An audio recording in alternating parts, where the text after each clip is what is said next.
This is Detective Explainer. Today I'm going to explain a romantic war drama film called Atonement. Spoilers ahead, watch out, and take care. In 1935 England, Briony is confidently typing the end for her manuscript. Then she pulls the paper from the typewriter, gathers the pile of papers and hurries out of her room. Briony stops when she sees their housekeeper's son, Robbie Turner, and he greets her with familiarity, asking about her play.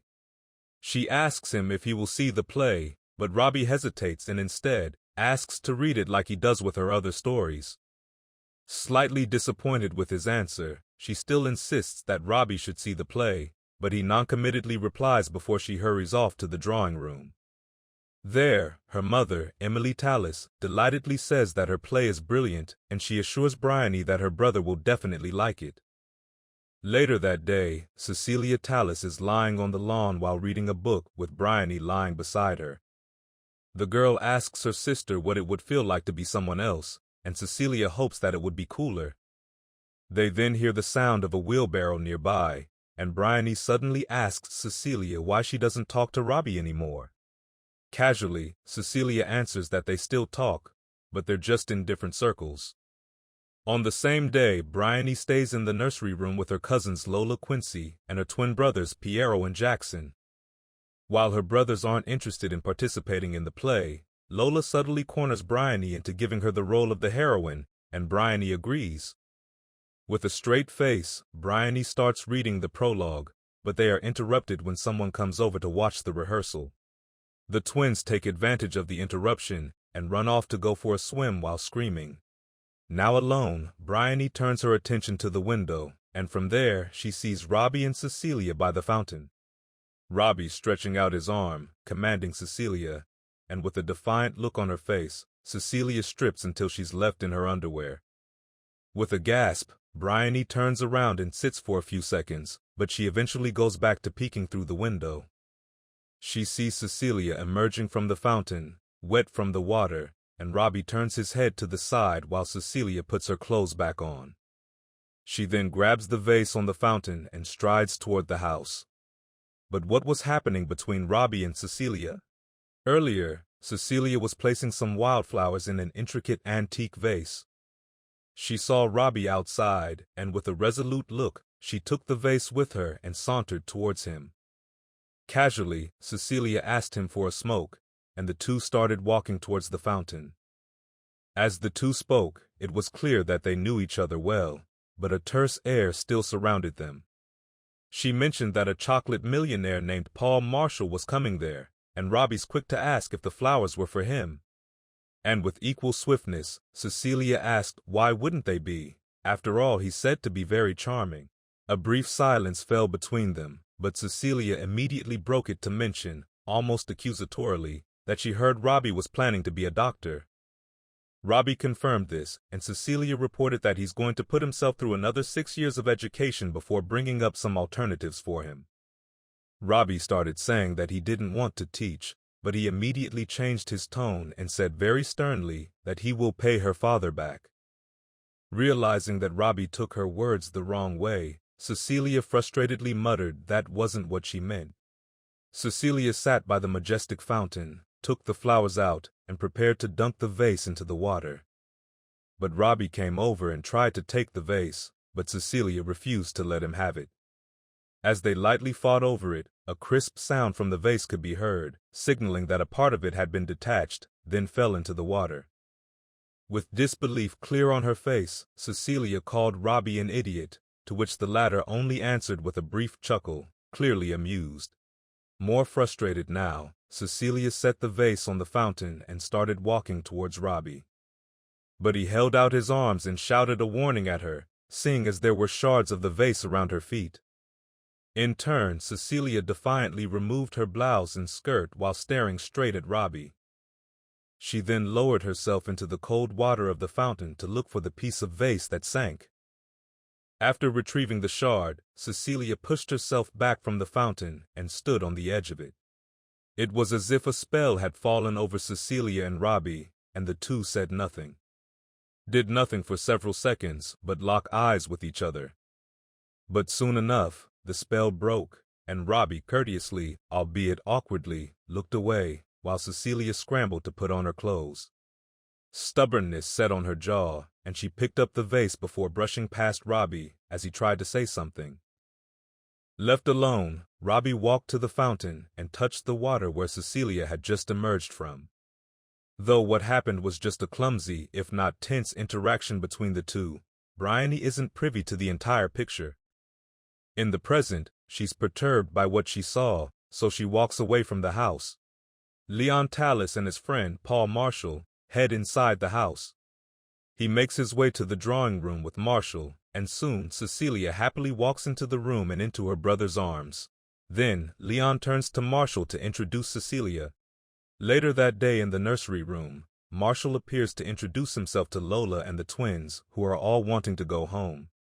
He plays a little game with the three siblings where if they answer his question correctly, he'll give them some chocolate. Lola's the one who gives the correct answer, so Marshall gives her the prize. All the while, Lola smiles and gives Marshall a flirtatious look. In his room, Robbie restlessly writes a letter for Cecilia to apologize for what happened earlier. After some rewriting and pacing, he settles for writing his most hidden thoughts. Robbie ends up expressing how much he thinks about kissing her wetness and making love to her. Reading what he's come up with, he chuckles before setting the letter on top of a Grey's Anatomy book. He then takes another piece of paper and writes a formal letter of apology for Cecilia. Robbie gets ready for the dinner, finds an envelope, and folds his letter. On his way, he sees Briony and asks her if she could deliver the letter to Cecilia. Briony accepts the letter and sprints away. Suddenly, Robbie gasps as he recalls that the handwritten letter is still lying on his book. In a panic, he calls for Briony, but she's already out of earshot.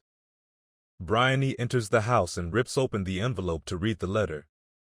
Leon are drinking in the drawing room when Briony bursts inside, wordlessly shoving the letter to Cecilia, then runs to Leon. Cecilia opens the letter and she immediately grows flustered upon reading its contents. She tries to talk to Briony, but she blatantly ignores her in favor of talking to Leon. Suddenly they're interrupted by Marshall walking in with cocktails. Later on, and Briony is pacing in her room when Lola enters and sobs about the twins giving her Chinese burns. Briony asks Lola if she can tell Lola something terrible, and with that she confides in Lola about the letter. This has Lola thinking that Robbie's an absolute maniac, and she even encourages Briony to call the police, referencing the part where Robbie says he thinks about such obscenities all day long. Afterwards, Briony is making her way to the dining room when she notices a hair clip on the floor. As she picks it up, she hears a moan coming from the library. Hesitantly, she walks in and on the other side, she sees Cecilia and Robbie in a very compromising position. And in her young mind, Robbie is attacking Cecilia. But that's not what's happening at all. A few minutes earlier, Robbie and Cecilia were face to face with each other, and Robbie apologized about the letter, saying that he sent the wrong version. But to Robbie's dismay, Cecilia told him that Briony read the letter. Cecilia headed toward the library with Robbie in tow, and there, her emotions started getting the better of her. With tears in her eyes, Cecilia spoke about how she never did anything like what she did in the fountain. She was just so angry with him and herself, and she stupidly thought that if he went away to medical school, she'd be happy. Robbie moved closer to Cecilia and asked why she's crying, and Cecilia asked back. But Robbie knew. He said as much as he closed the distance between them. He kissed her briefly and they looked into each other's eyes as if confirming their feelings for each other. Their lips touched again, now with certainty and passion to celebrate the love that they've been denying for so long while feverishly touching each other. And finally, they whispered the words that they have been burning to say to each other. I love you. But their heated and impassioned moment is interrupted when they hear the door open and they freeze. This is when Briony catches them. They move away from each other, adjusting their clothes. Cecilia moves past Briony and Robbie follows. During dinner, Leon teases Cecilia if the heat is making her do something bad. Surprised by the question, Cecilia blushes.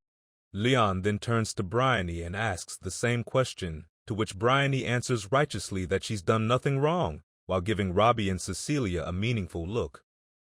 Emily notices the absent twins and asks Lola where they are, and Robbie mentions that he saw them earlier and they did not look happy. Briony interjects that the twins are not poor chaps since they tortured Lola earlier. Marshall confirms this, adding that he got a scratch from pulling the twins away from her. Emily orders Briony to call the twins, and Briony stiffly does as she's told. Meanwhile, Cecilia reaches for Robbie's hand under the table. Soon, Briony's hurrying to the dining table with a letter in hand, and she announces that the twins have run away. Briony walks out of the house, torch in hand as she looks for the twins. She then hears a pained gasp, so she looks for the source, and for a second, her light illuminates Lola in a very compromising position, with a bare-bottomed man on top of her and covering her mouth.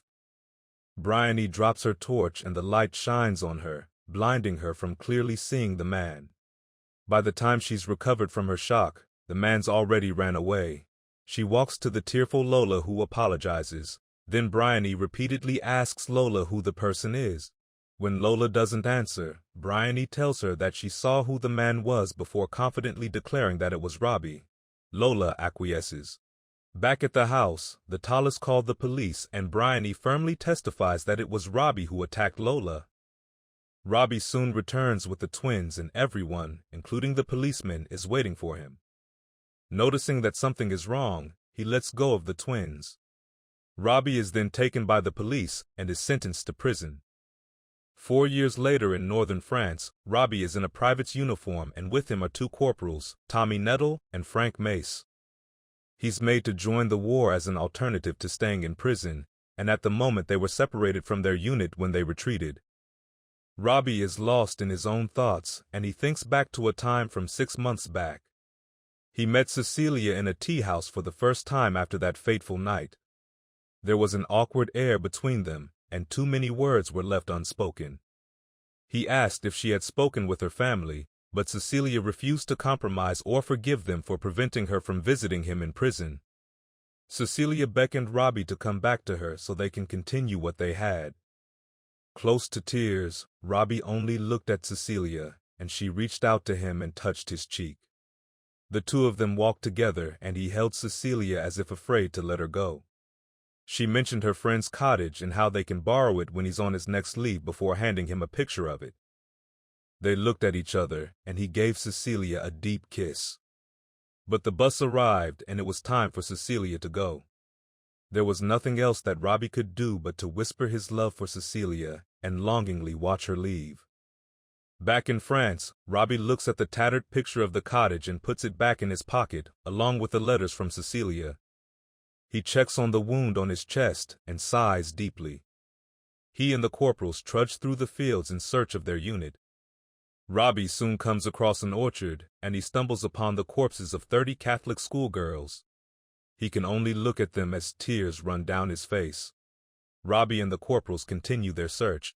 Despite the bleakness of it all, his resolve to go back to Cecilia, to marry her, love her, and live without shame is his fuel, pushing him forward to survive and return to his home, to Cecilia. Finally, they arrive at a beach where hundreds of thousands of soldiers are stranded. They find out that they have to wait before they can go back. The place is in chaos, with soldiers doing their own thing. Some are drinking, some are singing, others are resting, and many are brawling. They find a place to stay and wait for the ship to pick them up. However, Nettle notices that Robbie is delirious, so he guides him to a place where they can wait and urges him to rest. 3 weeks later in London, a group of probationary nurses follows a ward sister. Among these nurses is Briony Tallis, now 18. She is training to be a nurse and gave up her spot in Cambridge. She constantly writes to Cecilia, though she never received a reply from her. When a batch of soldiers are sent to their infirmary, Briony starts experiencing the gravity of war. During a break, she sees Lola on television with Marshall, and it's reported that the 2 are engaged. On the day of the wedding, Briony walks towards the church and enters it. She sits on a pew at the back. She wants to confirm the suspicion that has been bogging her mind, the identity of the real person who attacked Lola. Lola's reaction upon seeing her is all the confirmation that Briony needed. Briony goes to Cecilia for a talk, and Cecilia coldly leads her inside the apartment. She tells Cecilia that she wants to change her evidence in front of a judge, and Briony admits that what she did 5 years ago is terrible. She doesn't even expect to be forgiven, and Cecilia tells her not to worry because she definitely won't forgive her. Soon, Robbie sees Briony, and he demands to know what she's doing there. His anger is palpable, and Briony is tensely aware that he might hurt her. In his fury, Robbie asks her if it gave her pleasure to think of him suffering in jail. Briony says it didn't, and Robbie asserts that she still did nothing about it. She confesses that she never fully thought that he was the one who attacked her. Lola, and Briony attributes her wrongdoings to her being 13 at the time. Incredulous, Robbie asks if she has to be 18 to own up to a lie, then mentions that there are soldiers of 18 who are old enough to be left to die by the side of the road. He continues with his tirade, saying that she and all her family assumed that, despite his education and aspirations, he was still just a servant who could not be trusted. And thanks to Briony, they were finally able to throw him to the damn wolves. She apologizes again and promises that she will confess that it's Marshall who committed the crime. Then, she promises that she will write everything that actually happened and make things right. As she leaves, Cecilia and Robbie can be seen from the window, passionately kissing. The year is now 1999, and in an interview for her new book, Atonement, an older Briony Tallis informs the interviewer that this would be her last book. The interviewer assumes that she is retiring, but she calmly corrects him, saying that she is dying. She confesses that the confrontation scene in her sister's apartment never happened. Briony was too much of a coward to actually go to her sister. But even if she had the courage, it would still not have happened since Robbie died on June 1, 1940 in Bray Dunes due to septicemia. It was the last day of the evacuation. She also wasn't able to put things right with her sister, who died on October 15, 1940 due to the bombings. Briony looks straight at the camera and reveals that she wanted to give her sister and Robbie the time they deserved and longed for, but never got. The time and future that she prevented. She would like to think that this isn't an evasion or weakness, but an act of kindness. She gave them happiness. Subscribe to watch more videos like this. Turn on notifications. And leave a like, it really helps the channel out. Thank you for watching.